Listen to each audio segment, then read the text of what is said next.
प्रिय विद्यार्थियों, मैं नृपेंद्र कुमार शुक्ल, शिक्षक महात्मा गांधी इंटर कॉलेज सफीपुर उन्नाव। बच्चों, आज गणित की इस कक्षा में आपका हार्दिक स्वागत है।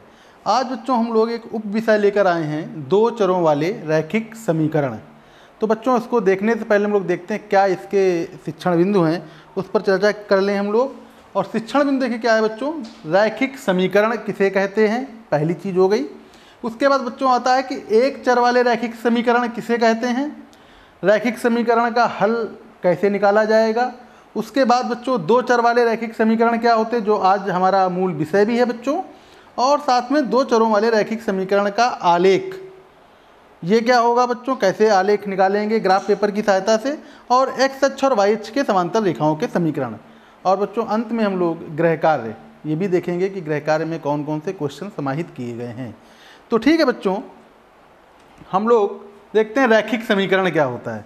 तो रैखिक समीकरण को समझने से पहले बात जैसे है कि दो चर वाले रैखिक समीकरण, तो चर क्या बच्चों होता है। तो चर देखिए समझने से पहले आपको समझ, चर और अचर दो चीज़ें। चर होता है कि उसका मान बदलता रहता है और अचर का मान बदलेगा नहीं। ये तो अंतर हो गया चर और अचर में। अब बात आती दूसरी कि रैखिक क्या होता है। तो रैखिक को हम समझ सकते हैं कि एक रेखा, रैखिक मतलब रेखा, तो अगर एक रेखा है तो हम लोग कहेंगे वो रैखिक। और समीकरण क्या होता है बच्चों, तो समीकरण को समझने के लिए हम लोग ऐसे कहें कि अगर कोई आपको गणित का एक कथन दिया जाए, कैसा कथन, जैसे मेरी उम्र मेरे पुत्र की उम्र से 2 गुनी है, तो हम लोग इसको ऐसे भी समझ सकते हैं। ठीक है, ये गणित का कथन है। तो गणित के कथन को यदि हम चर और अचर की सहायता से व्यक्त करें और उसको तुल्य बनाएं, तुल्य मतलब बराबर, तो ऐसे कथन को बच्चों हम लोग कहते हैं रैखिक समीकरण। जैसे यहाँ पर आप देख रहे हैं, यहाँ पर हम लोग बता रहे हैं कि ऐसा समीकरण जिसमें केवल एक घात होता है। रैखिक समीकरण में बच्चों एक चीज़ ये भी है कि रैखिक समीकरण में चर, यहाँ पर चर बच्चों क्या है, x है, इसकी घात बच्चों कितनी है, इसकी घात बच्चों दी गई है 1। देखिए यहाँ पर बच्चों एक घात दी गई है। तो ये रैखिक समीकरण का एक उदाहरण है। और देखिए क्या लिखा हुआ है, 7x + 4 = 9।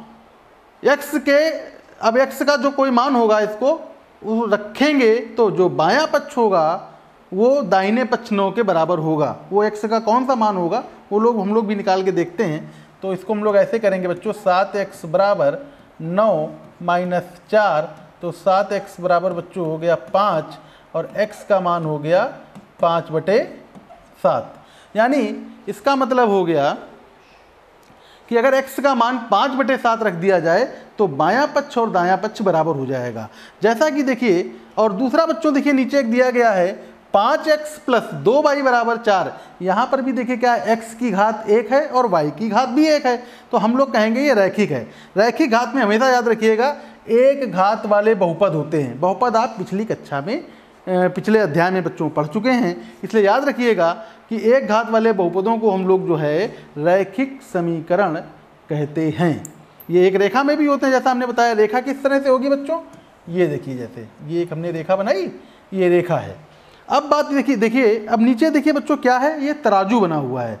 तो तराजू में जैसे बच्चों दो हिस्से होते हैं, बायां और दाहिना। और यहाँ पर देखिए तराजू के दोनों हिस्से बराबर हैं। बराबर का मतलब है कि इधर का जो पक्ष होगा उस पक्ष के बराबर है। यहाँ पर आप देख रहे हैं कि एक लिफाफा है, इस लिफाफे में बच्चों x लिखा हुआ है और साथ में 3 लाल रंग की गेंदें हैं। और दाहिने हिस्से में देखिए बच्चों 7 लाल रंग की गेंद हैं। इसका मतलब है लिफाफा x + 3 ये बराबर बच्चों किसके हो गए, 7। अब x का ऐसा कौन सा मान होगा जिसके लिए बराबर हो जाए। ये तो रैखिक समीकरण में हमने इसको बदल लिया। तो x का मान बच्चों कैसे निकलेगा, तो x का मान निकालने के लिए हम लोग क्या करेंगे, 7 - 3, इसको बच्चों उधर पक्षांतरित कर देंगे। तो जब पक्षांतर करेंगे तो जो प्लस वाला ये चिन्ह है उधर जाता है बराबर के, तो माइनस हो जाता है। तो x का मान बच्चों कितना निकल के आ गया, 4। तो कहने का मतलब है कि अगर x हम लोग बाएं पक्ष में, बायां पक्ष कौन सा है बच्चों, ये बायां पक्ष है और ये दाहिने पक्ष है। तो अगर बाएं पक्ष में हम लोग अगर 4 रख देंगे तो देखिए बाएं पक्ष का मान भी हो जाएगा 7 और दाहिने पक्ष का मान भी 7 हो जाएगा। तो ऐसे हम लोग कह सकते हैं कि समीकरण को एक तराजू के 2 हिस्से मान सकते हैं। बायां और दायां, जैसे यहाँ पर दिखाया गया है। तो अब देखते हैं आगे बच्चों,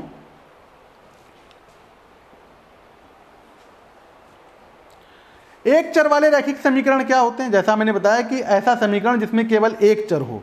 एक चर मतलब या तो x होगा या तो y होगा, और उसकी उच्चतम घात भी कितनी होगी, बता चुका हूं। उच्चतम घात कितनी होती है बच्चों, बिल्कुल सही, एक होती है, और एक चर वाले रैखिक समीकरण कहलाते हैं। अब देखिए यहाँ पर एक उदाहरण दिया गया है, ax + b = 0, जहां a और b क्या है बच्चों, वास्तविक संख्याएं हैं।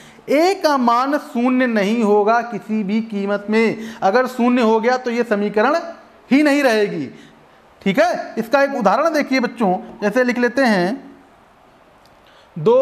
इसको लिख लेते हैं 2x + 3 = 0। ये बच्चों देखिए एक चर वाले रैखिक समीकरण का उदाहरण हो गया। यहाँ पर चर क्या है, x। इसी तरह से बच्चों 4x + 8 = 0। यहाँ आप देख रहे हैं कि अगर इसकी तुलना भी की जाए बच्चों, तुलना अगर इससे कर दी जाए ax + b से, तो देखिए क्या होगी बच्चों तुलना करने पर। यहाँ से अगर आपसे कहा जाए a का मान कितना होगा बच्चों, तो देखिए यहाँ पर x का गुणांक 4 है, यहाँ पर x का गुणांक a है, तो a कितना हो गया 4, और b बच्चों कितना हो गया, b का मान हो गया 8। तो ये एक चर वाले रैखिक समीकरण हैं। अब आगे देखते हैं बच्चों, रैखिक समीकरण का हल। तो कह रहा है चर का ऐसा मान जिसे रैखिक समीकरण में चर के स्थान पर रखने पर समीकरण के बाएं और दाहिने पक्ष बराबर हो जाते हैं, तो हम लोग कहेंगे वो रैखिक समीकरण का हल होता है, जैसा मैं अभी पिछली स्लाइड में बता चुका हूं। ठीक है, एक चर वाले रैखिक समीकरण का हल कैसा होता है, अद्वितीय। अद्वितीय बच्चों क्या होता है पता है, अद्वितीय का मतलब होता है कि उसके अलावा फिर कोई दूसरा हल नहीं होगा। जैसे अगर आप देखिए, जैसे हमने इसमें बताया था आपको, इस स्लाइड को अगर लेके बच्चों चलें तो देखिए इसमें क्या होगा, 7x + 4 = 9। तो 7x का मान बच्चों कितना हो जाएगा, 4 माइनस, ये गड़बड़ हो गया, 7x + 4 = 9, और 7x बराबर बच्चों हो जाएगा 9 - 4। तो x का मान बच्चों कितना निकल आया, 5, और ये 7 इधर चला जाएगा। तो देखिए x का मान 5/7 है, इसके अलावा कोई दूसरा मान नहीं हो सकता है। इसलिए हम लोग कहेंगे कैसा ये हल है, अद्वितीय हल है। ये भी ध्यान रखने वाली बात है बच्चों। अब आगे देखते हैं हम लोग, एक चर वाले रैखिक समीकरण का हल अद्वितीय होता है। अब बात आती है दो चरों वाले रैखिक समीकरण, ये हमारा मूल विषय भी है। तो दो चर वाले रैखिक समीकरण क्या होते हैं, वह समीकरण जिसे ax + by + c = 0 के रूप में व्यक्त किया जा सकता है। यहाँ पर देखिए बच्चों, वहाँ पर क्या था कि एक ही चर होता था x, यहाँ पर x के साथ साथ y भी आ गया है। ये भी ध्यान देने वाली बात है बच्चों। और साथ में बच्चों देखिए a, b और c क्या है, a, b, c वास्तविक संख्याएं। वास्तविक संख्या तो आपको पता है ना, 1, 2, 3, या फिर -1, -2, -3 से लेकर अनंत तक चले जाइए, 1 से लेकर अनंत तक चले जाइए। तो माइनस अनंत से और अनंत के बीच में जितनी भी संख्याएं होंगी वो सब वास्तविक संख्याएं हैं। और ध्यान रखने वाली बच्चों है कि a और b दोनों शून्य ना हो, इसको ध्यान दीजिए बच्चों। a और b दोनों शून्य नहीं है, इसका मतलब देखिए क्या है, इसका मतलब ये कि अगर a शून्य होगा तो b शून्य नहीं होगा। याद रखिएगा, अगर a शून्य है बच्चों तो b का मान शून्य नहीं होगा, और बच्चों अगर a का मान शून्य नहीं है तो b का मान शून्य होगा। दोनों शून्य नहीं होंगे, ये याद रखने वाली बात है। और साथ में बच्चों एक देखिए उदाहरण दिया गया है, 2x + 3y + 6 = 0। ये एक उदाहरण दिया गया है रैखिक समीकरण का। देखिए इसमें क्या है, x की घात 1 और y की घात भी इसमें कितनी दी गई है, 1 दी गई है। तो इस तरह से हम लोग अगर इसकी तुलना भी बच्चों करके दिखाएं आपको, इसकी तुलना कैसे करोगे, यहाँ देखिए x का गुणांक a है, यहाँ पर x का गुणांक कितना 2 है, तो हम लोग कह सकते हैं a का मान कितना होगा 2। इसी तरह से देखिए y का गुणांक b है, यहाँ y का गुणांक कितना है बच्चों 3 है, तो b का मान कितना हो गया 3। और इसी तरह से हम c बराबर भी कह सकते हैं, c बराबर है आपका 6।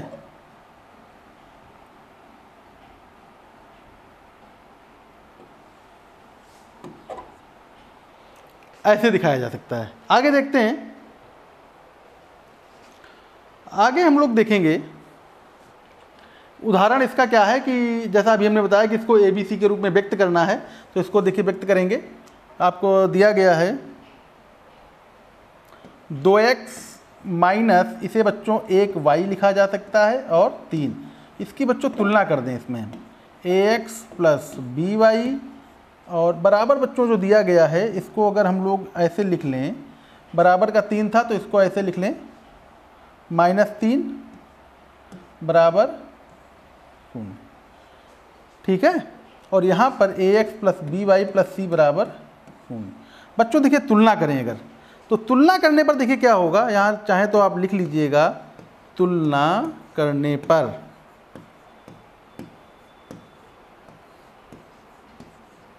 तो देखिए तुलना करेंगे बच्चों, देखिए यहाँ पर आप देख रहे हैं a का मान कितना है, a का मान है बच्चों 2। यहाँ आप देख रहे हैं b का मान कितना है 1 होगा।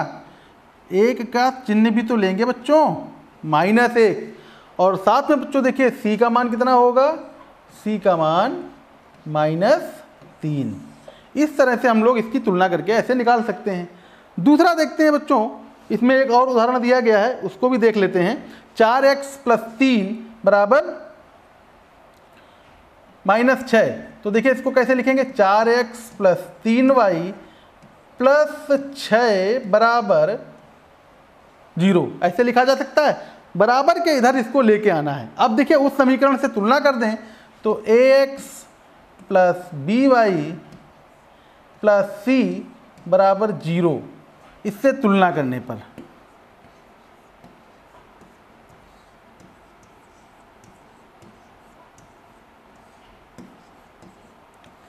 देखिए ये तुलना करने पर बच्चों देखिए क्या है कि यहाँ पर देखिए x का गुणांक कितना है, a है, और वहाँ पर x का गुणांक ऊपर वाली समीकरण में कितना है 4 है, तो a का मान 4 हो गया। इसी तरह से y का गुणांक बच्चों कितना है, यहाँ पर b है, वहाँ पर y का गुणांक कितना है 3 है, और c बच्चों देखिए कितना है 6। इस तरह से हम लोग इन समीकरणों में a और b और c के मान ज्ञात कर सकते हैं। अब आगे देख लेते हैं,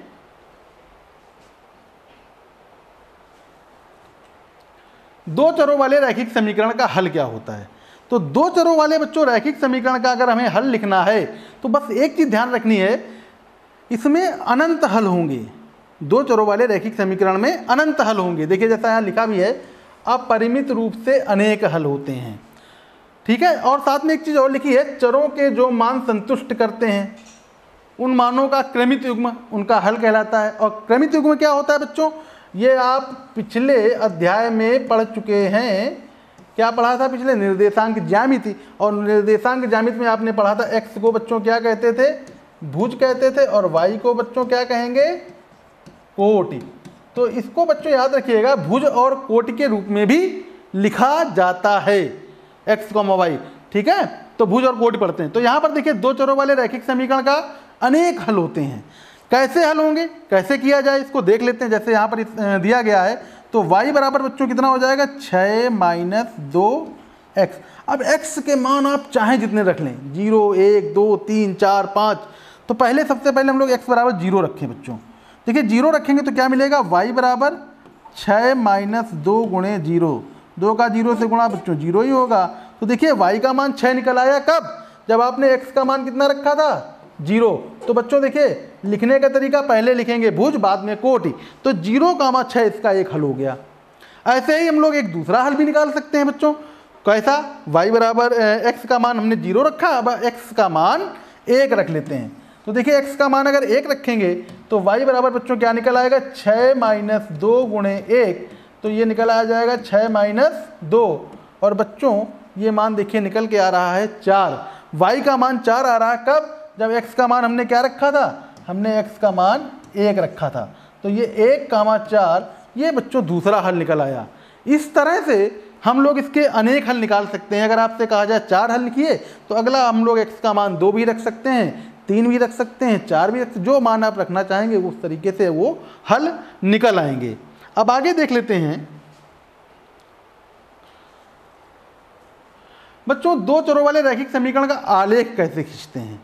तो बच्चों आलेख के लिए हमें कम से कम रैखिक समीकरण जो दो चरों वाली होती है उसके दो हल चाहिए होते हैं। तो याद रखिएगा, दो चरों में रैखिक समीकरण को ज्यामितीय रूप से एक सरल रेखा द्वारा प्रदर्शित करते हैं, जैसा मैं शुरुआत में ही बता चुका हूं, और जिसके सभी बिंदु क्या होंगे, समीकरण के हलों का एक समूह बनाएंगे। ये भी ध्यान रखने वाली बात है। तो दो चरों में रैखिक समीकरण का आलेख कहते हैं। अब आगे देखते हैं बच्चों कि अगर ग्राफ खींचने के लिए हमें समीकरण के कम से कम दो हलों की आवश्यकता होती है, जैसा मैं पहले बता चुका हूं। दो हलों के संगत बिंदु ग्राफ पेपर पर अंकित कर देंगे और उसको मिला देंगे। और इस पर देखिए क्या है बच्चों, हमें एक क्वेश्चन लिया है x + y = 4, इसका हमें आलेख खींचना है। तो आलेख के लिए देखिए हम लोग अगली स्लाइड में चलते हैं। ये देखिए आपको दिया गया है बच्चों, यहाँ पर एक हमने ग्राफ पेपर का चित्र लिया हुआ, और इसी ग्राफ पेपर के चित्र में हम लोग देखिए क्या करेंगे कि सबसे पहले आप यहाँ पर इसको प्रदर्शित कर दें बच्चों। ये ले लेते हैं y, और बच्चों इसको ले लीजिए -y, ये बच्चों ले लीजिए -x, और बच्चों ये ले लीजिए x, ठीक है। और बच्चों इस चौराहे जहाँ पर ये मिलती हैं रेखाएं, इसको मूल बिंदु कहते हैं। यहाँ पर x और y दोनों शून्य होते हैं, ये ध्यान रखने वाली बात है। अब देखिए हल कैसे लिखेंगे। हल बड़ा आसान है बच्चों। आप क्या करेंगे, एक बार x = 0 रख लें, तो देखिए बच्चों क्या मिलेगा, 0 + y = 4। तो y का मान बच्चों कितना निकल आया, 4। तो एक तो हल आपको मिल गया 0,4, इसे हम लोगों ने कह दिया a। इसी प्रकार से बच्चों एक मान आप y = 0 ले लीजिए, एक बार x को 0 रखना है और एक बार y को 0 रखना है। तो जब बच्चों y को 0 रखेंगे हम लोग यहाँ पर, तो देखिए क्या होगा, x + 0 = 4। तो x का मान बच्चों कितना निकल आया, 4। तो देखिए क्या हो जाएगा, 4,0, ये हो गया b। इसको अगर हम लोग बच्चों एक सारणी अगर हम बना लें, और सारणी में भी हम लोग दिखा सकते हैं, इसको अभी दिखा देंगे इसको। तो देखिए सबसे पहले तो हम इसको क्या करें कि इसको हम लोग अपने ग्राफ पेपर पर अंकित करें। ग्राफ पेपर पर देखिए अंकित कैसे करेंगे। सबसे पहले देखिए x का मान कितना है, 0। जब बच्चों x का मान 0 होता है तो हमें y अक्ष पे चलना होता है। तो जब x का मान 0 है तो y का मान कितना है, 4। तो देखिए y अक्ष तो हमारी ये हो गई। तो y अक्ष पर देखिए बिंदु 1, 2, 3 और 4। तो ये बच्चों बिंदु हो गया 0,4, इसे हमने नाम दे दिया a। अब देखिए दूसरा, इसे हम लिखना चाहें तो ऐसे लिख भी सकते हैं, 1, 2, 3, वो 0,4 है ही। अब आगे देखते हैं दूसरा बिंदु बच्चों क्या होगा, y = 0 का मतलब होता है x अक्ष। तो जब y 0 होगा तो x अक्ष का मतलब क्या होगा, x अक्ष पर चलना होगा। और कितना मान देखिए दिया गया है, फिर से वही चीज, 1, 2, 3 और बच्चों ये देखिए 4। ये हमें देखिए बच्चों दूसरा बिंदु मिल गया b। अब क्या करते हैं, इन दोनों बिंदुओं को आपस में मिला देंगे। हमें ग्राफ पेपर के लिए कम से कम मैंने बताया था 2 ही बिंदु चाहिए होते हैं। आप देख रहे हैं, ये एक सरल रेखा मिल गई, ये एक सीधी रेखा मिल गई, ये इसका आलेख है। आप इस तरह से कोई भी सवाल करके दिखा सकते हैं अगर इसको चाहें बच्चों। एक तो देखिए इसको हल अगर करना चाहें तो इसको हल भी कर सकते हैं। और ये एक दूसरा सवाल लेके चलते हैं बच्चों।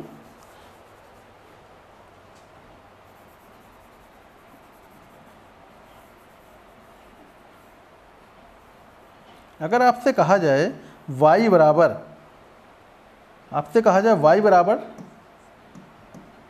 2x, इसका ग्राफ खींचिए, तो इसको ग्राफ को कैसे खींचेंगे हम लोग y = 2x को, बड़ा आसान है।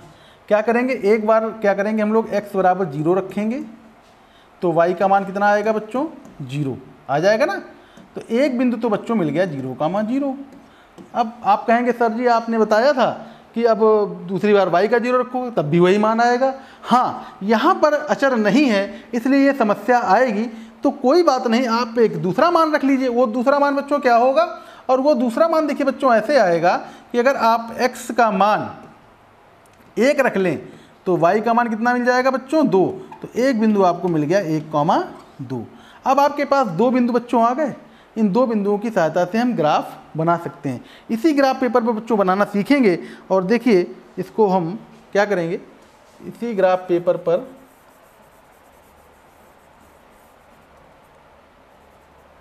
देख लेते हैं कैसे बनाएंगे हम लोग। ये था हमारा x, कितना मान बच्चों दिया गया, एक तो 0 0 दिया गया, दूसरा 1, 2। तो बच्चों एक तो ये है और 2 ये है, ये हमको मिल गया। अब 2 बिंदु मिल गए बच्चों, इन दोनों बिंदुओं को मिला दीजिए। ये हमारा y बराबर 2x की लाइन है। तो हमने आपको यहाँ पर x + y बराबर 4 का आलेख भी समझाया इसी स्लाइड में, और हमने आपको y बराबर 2x भी बता दिया कि अगर इस तरह का कोई अगर प्रश्न आता है बच्चों तो इसमें परेशान होने की आवश्यकता नहीं है। अब आगे चलते हैं अगली स्लाइड में कि x अक्ष और y अक्ष के समांतर रेखाओं के समीकरण क्या होते हैं। तो बड़ा आसान है बच्चों। x अक्ष का समीकरण हम लोग इसके पूर्व अध्याय निर्देशांक ज्यामिति में हमने पढ़ा भी है कि x अक्ष का समीकरण क्या होता है जब y होता है 0, और y अक्ष का समीकरण क्या होता है जब x होता है 0। ये तो आपको पता होगा। तो x अक्ष के समांतर रेखाओं के समीकरण y बराबर b तथा y बराबर -b होते हैं। इसको हम लोग कैसे दिखाएंगे ग्राफ पेपर पर, ये भी थोड़ा देख लेते हैं। हम यहाँ पर क्या करें, ऐसे दिखा लें, ये बच्चों x है और ये y है। तो y बराबर b, तो कह रहा है ना x अक्ष के समांतर, तो x अक्ष के समांतर हमें चाहिए। तो समांतर बच्चों तो यही होगा, समांतर आपको पता है ना, समान अंतर किससे, x अक्ष से। तो x अक्ष तो बच्चों ये हो गई, इससे समान अंतर पर कितना दूरी है बच्चों, y बराबर b। तो y बराबर अगर b लेना है, इसको बच्चों दूसरे रंग से देख लेते हैं। तो y बराबर b, तो हम इतनी दूरी कवर कर लें, ये हो गया आपका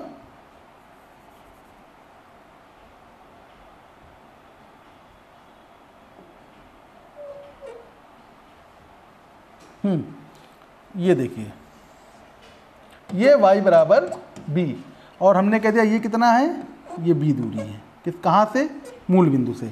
इसी तरह से दूसरी समीकरण y बराबर -b, और y बराबर बच्चों -b देखिए कैसे आएगा, इसको दूसरे रंग से हम देख लेते हैं अगर, तो y बराबर -b, ये देखिए आया, ये भी b। आप यहाँ माइनस ना लिख दीजिएगा, दूरी हमेशा प्लस में ही लिखी जाती है।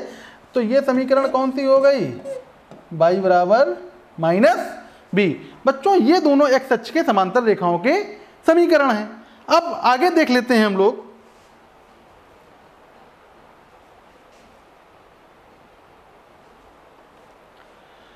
y अक्ष के समांतर रेखाओं के समीकरण क्या होंगे, x बराबर b और x बराबर -b। इसको देखिए कैसे करेंगे हम लोग, बहुत ही आसान है। तो ये हो गया बच्चों y अक्ष, ये हो गया x अक्ष, ये -x लिख लिया जाए और से -y। अब इसमें देख लेते हैं हम लोग, x बराबर b और y अक्ष के समांतर, तो y अक्ष तो ये हो गई बच्चों, इसके समांतर या तो इधर होगा या इधर होगा। तो हमने एक रेखा ऐसे खींच ली और एक रेखा बच्चों ये खींच ली। ये कितनी है, ये भी b है, ये कितनी है बच्चों, ये भी b। अंतर बस ये होगा, ये x बराबर b क्योंकि दाहिनी तरफ है, ये मूल बिंदु है बच्चों, और बच्चों ये कितना होगा, x बराबर -b।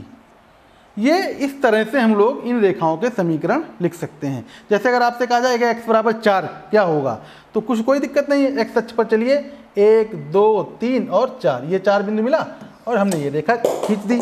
तो इस तरह से हम लोग x बराबर 4, ये हो गया आपका x बराबर बच्चों 4। अब आगे देख लेते हैं हम लोग,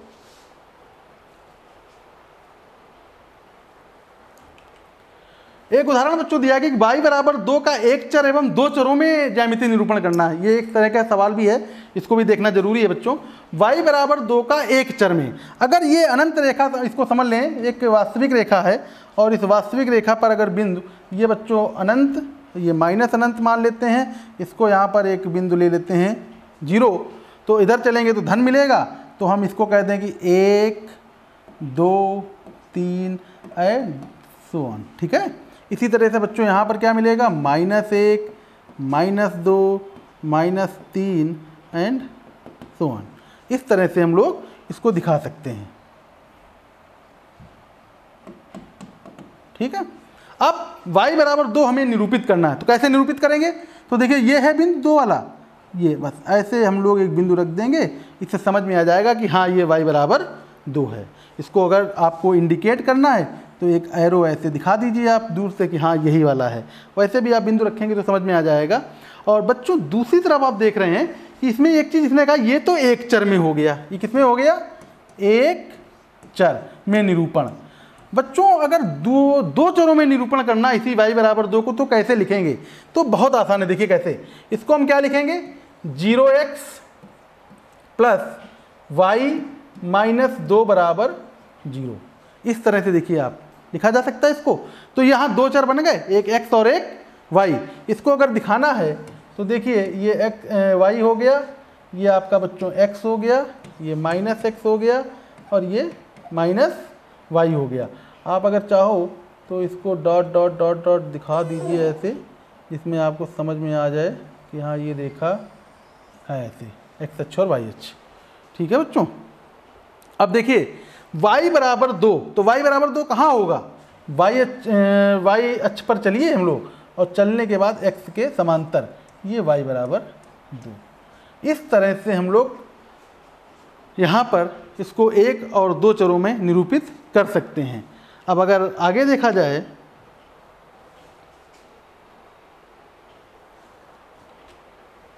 गृह कार्य बच्चों, देखिए क्या है।